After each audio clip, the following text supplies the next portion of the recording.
Learn English through stories D18 PDF. Adapted and modified by Kulwant Singh Sandhu. Contents 1. Romy and the Wildfire. 2. Grammar page. 1. Romy and the Wildfire by Ruskin Bond. Romy was about to mount his bicycle when he saw smoke rising from behind the distant line of trees. "It looks like a forest fire," said Prem, his friend and classmate. "It's well to the east," said Romy. "Nowhere near the road." "There's a strong wind," said Prem, looking at the dry leaves swirling across the road. It was the middle of May, and it hadn't rained in the terrace for several weeks. The grass was brown, the leaves of the trees covered with dust. Even though it was getting on to 6 o'clock in the evening, the boys' shirts were damp with sweat. "It will be getting dark soon," said Prem. "You'd better spend the night at my house." "No," I said, "I'd be home tonight. My father isn't keeping well. The doctor has given me some tablets for him." "You'd better hurry then. That fire seems to be spreading." "Oh, it's far off. It will take me only 40 minutes to ride through the forest. Bye, Prem. See you tomorrow." Romy mounted his bicycle and pedaled off down the main road of the village, scattering stray hens, stray dogs, and stray villagers. "Hey, look where you're going," shouted an angry villager, leaping out of the way of the oncoming bicycle. "Do you think you own the road?" "Of course I own it," called Romy cheerfully, and cycled on. His own village lay about 7 miles distant on the other side of the forest. But there was only a primary school in his village, and Romy was now in high school. His father, who was a fairly wealthy sugarcane farmer, had only recently bought him the bicycle. Romy didn't care too much for school and felt there weren't enough holidays. But he enjoyed the long rides, and he got on well with his classmates. He might have stayed the night with Prem had it not been for the tablets which the Vade, the village doctor, had given him for his father. Rom's father was having back trouble, and the medicine had been specially prepared from local herbs. Having been given such a fine bicycle, Romy felt that the least he could do in return was to get those tablets to his father as early as possible. He put his head down and rode swiftly out of the village. Ahead of him, the smoke rose from the burning forest, and the sky glowed red. He had soon left the village far behind. There was a slight climb, and Romy had to push harder on the pedals to get over the rise. Once over the top, the road went winding down to the edge of the subtropical forest. A dog from the village ran beside him, barking furiously. Romy shouted to the dog, encouraging him in the race. Then the road straightened. It was the part Romy enjoyed most. He relaxed, stopped pedaling, and allowed the bicycle to glide gently down the slope. Soon the wind was rushing past him, blowing his hair about his face and making his shirt billow out behind. He burst into a song. The dog, seeing the forest ahead, turned back to the village. It was afraid of the forest. The smoke was thicker now, and Romy caught the smell of burning timber. But ahead of him the road was clear. He rode on. It was a rough, dusty road, cut straight through the forest. Tall trees grew on either side, cutting off the last of the daylight. But the spreading glow of the fire on the right lit up the road, and giant tree shadows danced before the boy on the bicycle. Usually the road was deserted. This evening it was alive with wild creatures fleeing from the forest fire. The first animal that Romy saw was a hare, leaping across the road in front of him. It was followed by several more hares. Then a band of monkeys streamed across, chattering excitedly. "They'll be safe on the other side," thought Romy. "The fire won't cross the road." But it was coming closer. And realizing this, Romy pedaled harder. In half an hour, he should be out of the forest. Suddenly, from the side of the road, several pheasants rose in the air, and with a whoosh, flew low across the path, just in front of the oncoming bicycle.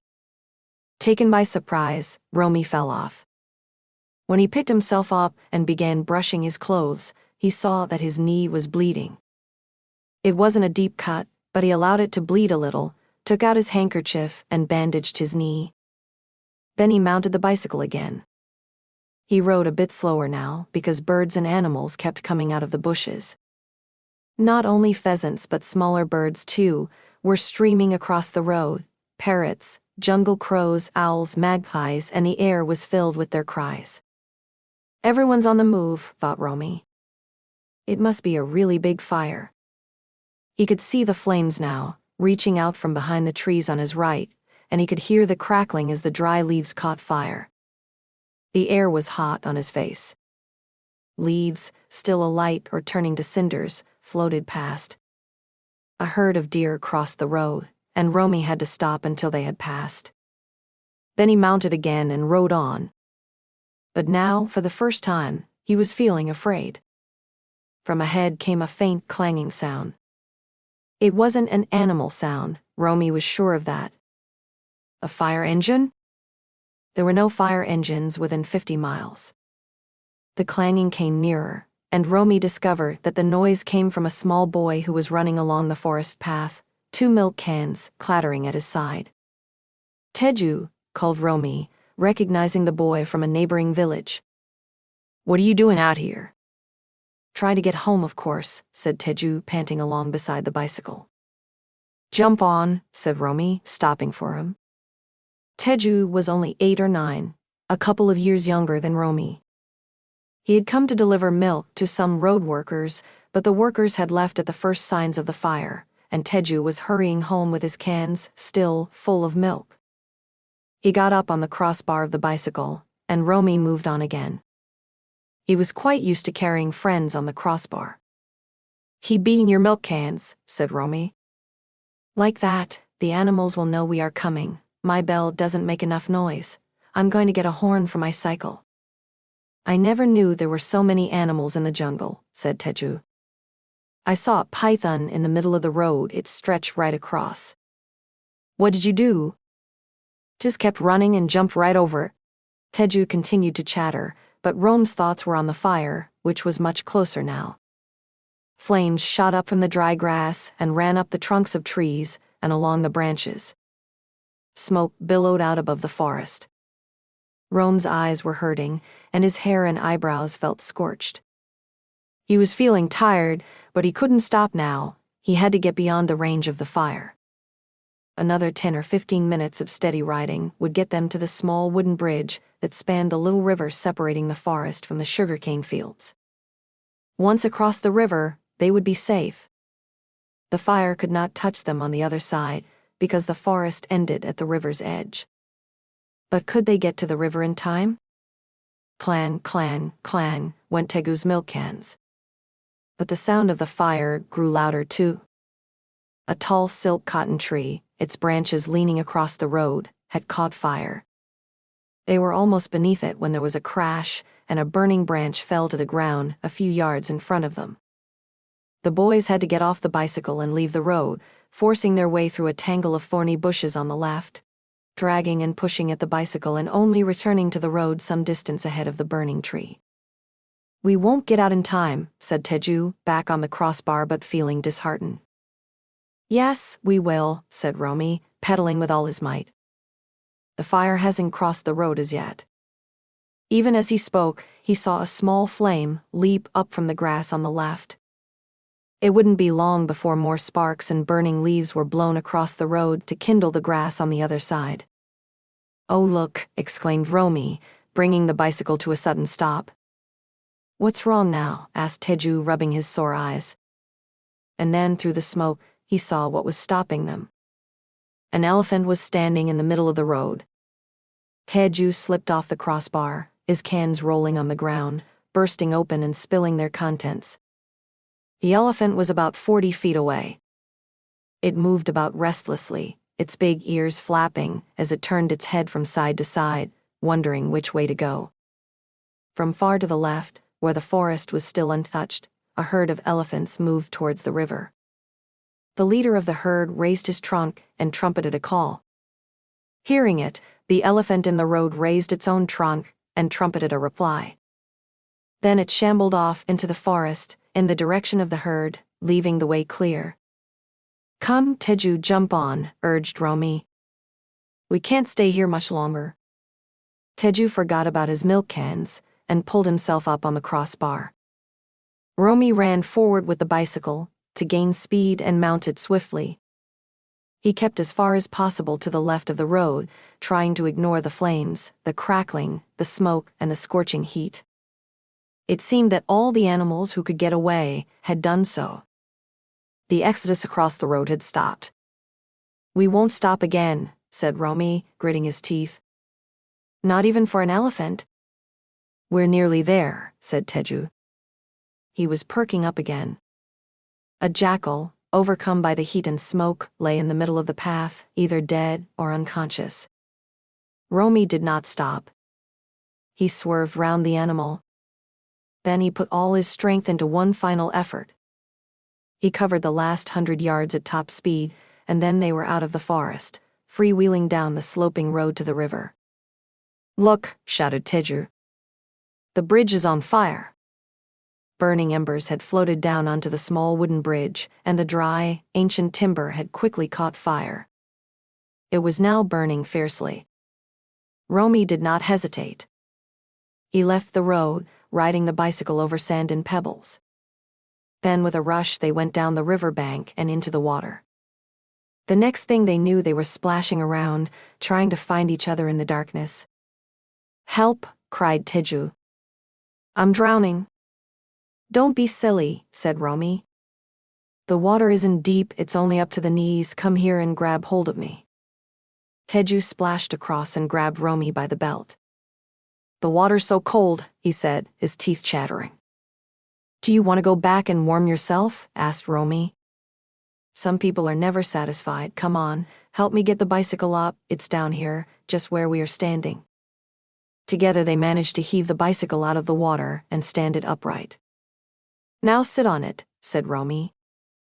I'll push you across. We'll be swept away, said Teju. No, we won't. There's not much water in the river at this time of the year, but the current is quite strong in the middle, so sit still, all right? All right, said Teju nervously.